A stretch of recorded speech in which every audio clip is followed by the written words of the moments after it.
Yeah.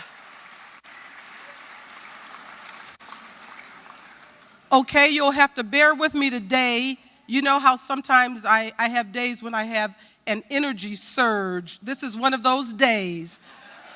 And I never know what's going to happen when that happens. So one thing that I do know is going to happen, I hope that Jimmy, I have always called him Demers, he's Demers, is here because I want to thank him for that beautiful rendition of God Bless America. Where is Jimmy? Will you stand, please?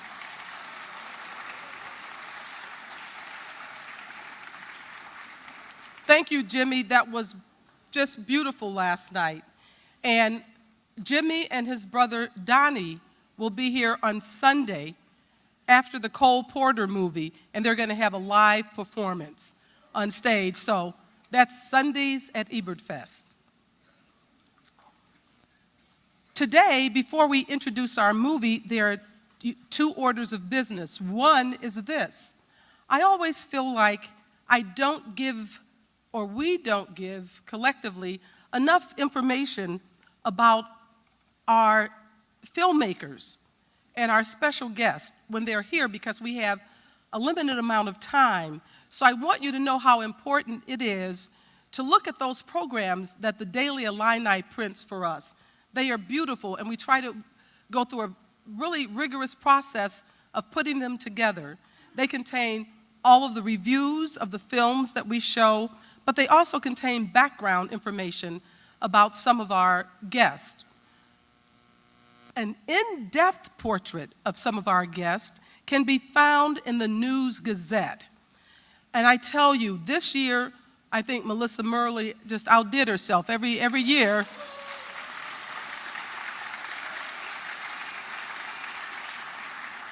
She does such a good job, and I know some of you tell me that you collect each day of the News Gazette and take it back home with you because each day there's an article about someone.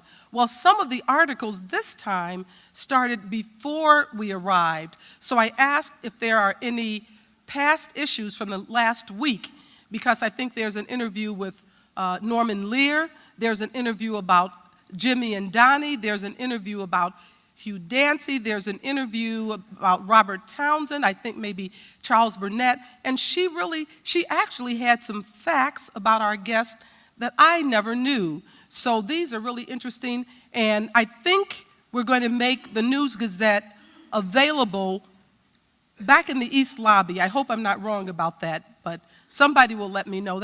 People always let me know when I'm wrong. So that's News Gazette, East Lobby. The other thing. This is a sort of a soft opening, but I am so excited about what the University Illinois Library is doing this year. For the first time, they're going to make some of Roger's archives available online.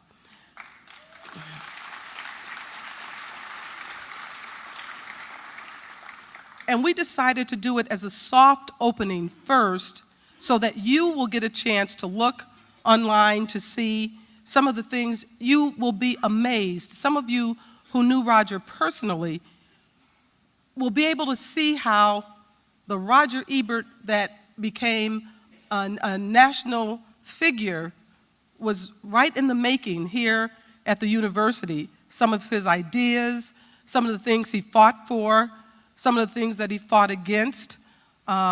You will see them. It's interesting to see some of the letters and memorabilia that they have.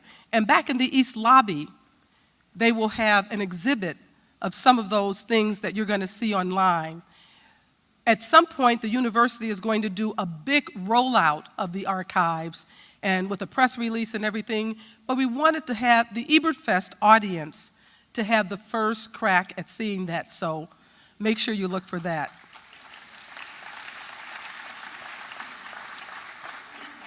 And we have one other thing to do before we introduce our movie.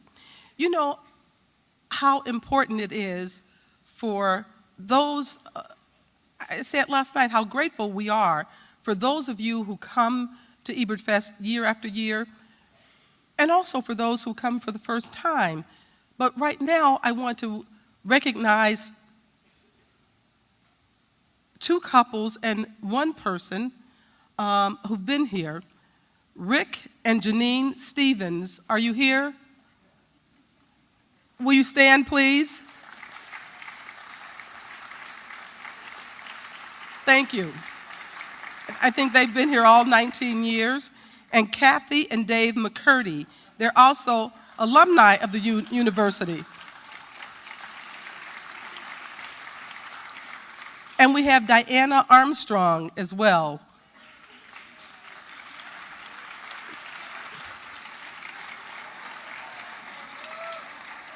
Okay. Oh my goodness, look at all those passes. She has all her Ebertfest passes. Okay, photographer, I want to make sure you get a pic. I want to see her on the News Gazette if we can get Diane Armstrong. Yeah, look at those. Well, I actually have a gift for each of you, and you get to choose that gift later. I'll tell you what it is, but just make sure you see me later. What I have for some of the rest of you, anyone who's been coming anywhere from 15 to 19 years, will you come stand along the front here, right here? Yep.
Tell them to email me. Okay, I am so sorry. I did not know that so many of you had been here that long. We will have to give more, but this is what I want. The reason I want, don't sit down yet. When we were in France at the Cannes Film Festival, As a tribute to Roger, they got 250 people on the beach to take a photo giving 2 thumbs up, and they called that photo 500 thumbs up for Roger Ebert. I want you to give your thumbs up for Roger Ebert right here at the Virginia Theater. Will you come back so they can get a picture of you? And those of you, you can get, if you don't, the golden thumbs. And if you don't, now you know you only get the big thumbs if you're a filmmaker. So don't get confused. Don't tell people that you got the golden thumb, the big thumb. That's only our filmmakers. But these, thank you. It really means a lot that you come year after year. And can we get where's the photographer? I don't know how to do this. Oh, he knows. Hold up your thumbs, please, the golden thumbs.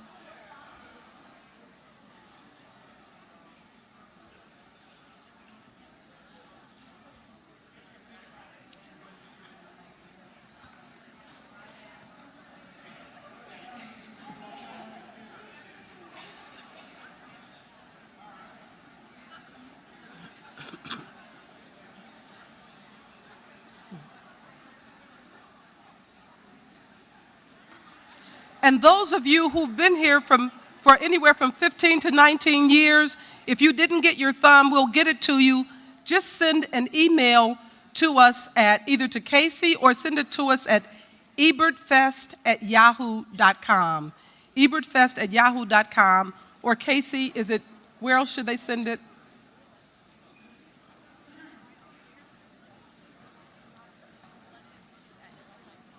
Ludwig2@illinois.edu. And we'll make sure you get them. Okay, now, there is a method to my madness, because now I feel that the energy has shifted in this room in a very positive way. And you know what?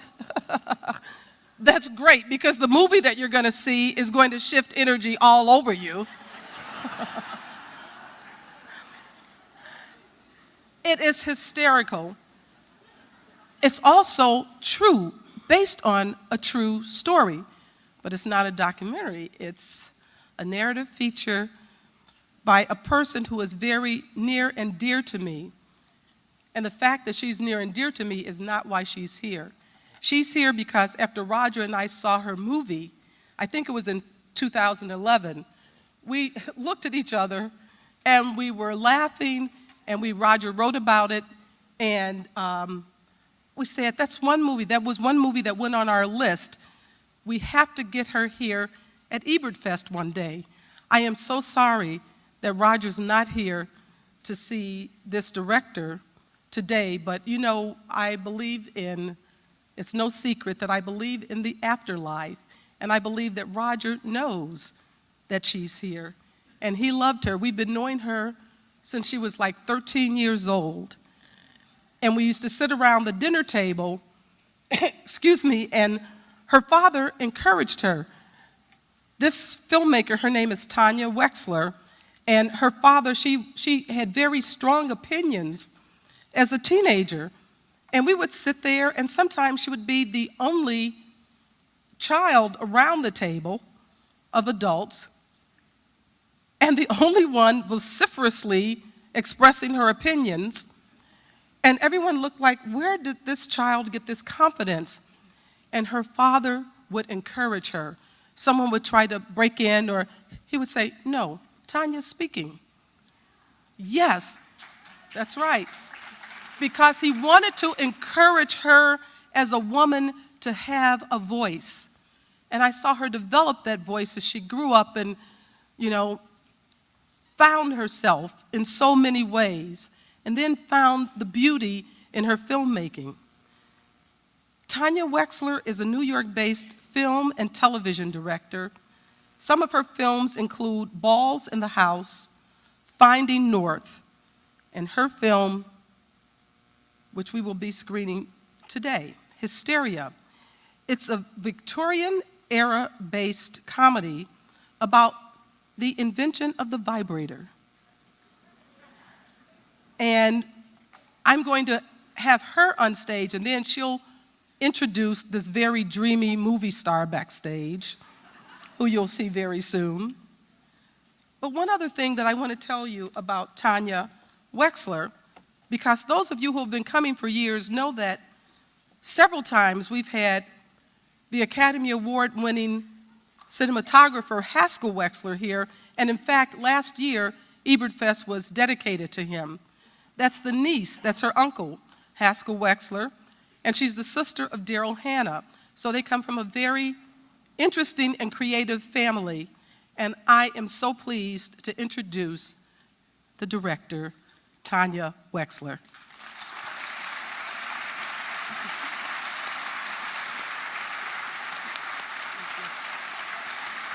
Thank you. Wow.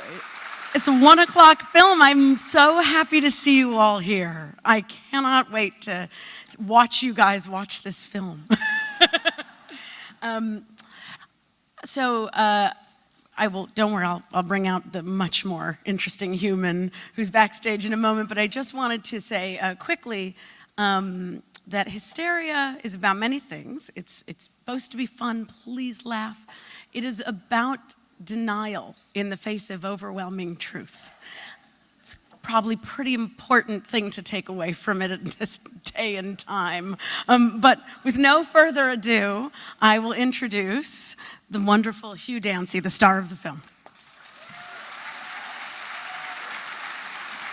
Hello.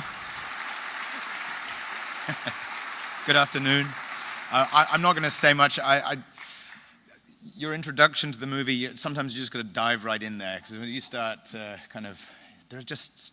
it really speaks for itself. You can get into deep water pretty quickly. But it's a film that really repays being seen with an audience. I've seen it last time probably was 2011, and it's a wonderful experience, and particularly in such a beautiful theater as this. So thank you for being here. Last thing, just a quick thank you to Chaz, to Nate, to Casey, to all the volunteers. I cannot thank the volunteers enough. That is how the festival happens. Mary, who is the volunteer who drove me around and showed me around the lovely, I saw more champagne than Nirvana, but I've had a great time already, and of course thank you to you, the audience, without whom anything we do would kind of be a tree falling in the woods and no one hearing. We need you to support film. We need you to support Ebertfest. So thank you for coming out in the middle of your day to sit in a dark room on this beautiful sunny day. We deeply appreciate it. Thank you.